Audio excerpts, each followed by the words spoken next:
लोकशाहीचा बुलंद आवाज, रिपब्लिकन वार्ता, महाराष्ट्र।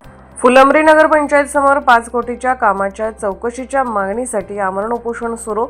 नगरपंचायत लेखी आश्वासनाला नकार देत सीओ यांनी प्रत्यक्ष चर्चा करावी। बातमी येते फुलंब्री येथून। छत्रपती संभाजीनगर जिल्हा फुलंब्री नगरपंचायत कार्यालयासमोर शहरातील 5 कोटीच्या विविध कामाच्या चौकशीकरता आमरण उपोषण। याबाबत सविस्तर माहिती अशी की शहरातील विविध भागात अल्पसंख्याक आर्थिक विभाग व अल्पसंख्याक वार्षिक योजना अंतर्गत 5 कोटी रुपयांची लोकविकासाची कामे पूर्ण झाली।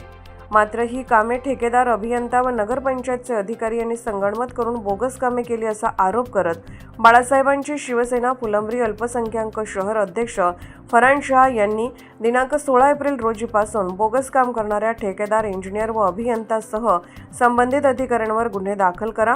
बोगस काम करणाऱ्या ठेकेदार व इंजिनियर यांचे लायसन रद्द करून ब्लॅकलिस्ट करावी। नगरपंचायत कार्यालय येथील खुर्ची सोडून जाणाऱ्यांवर कारवाई करत निलंबित करावे। अल्पसंख्याक विभाग अंतर्गत झालेल्या बोगस कामांचं बिल थांबवण्यात यावं। अल्पसंख्याक विभाग कार्यालयासाठी नगरपंचायत कार्यालयामध्ये स्वतंत्र जागा उपलब्ध करून देणे। अल्पसंख्याक मुस्लिम समुदायाचे धार्मिक स्थळ ईदगाहचे सुशोभीकरण व दुरुस्तीकरण करून देणे या प्रमुख मागण्या आहेत।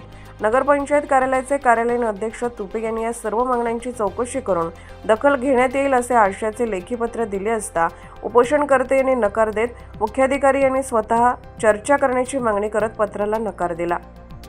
रिपब्लिकन वार्ता Maharashtra वृत्तवाहिनीसाठी Aurangabad Marathwada उपसंपादक Akbar Shah. Subscribe now and press the bell icon. Never miss an update.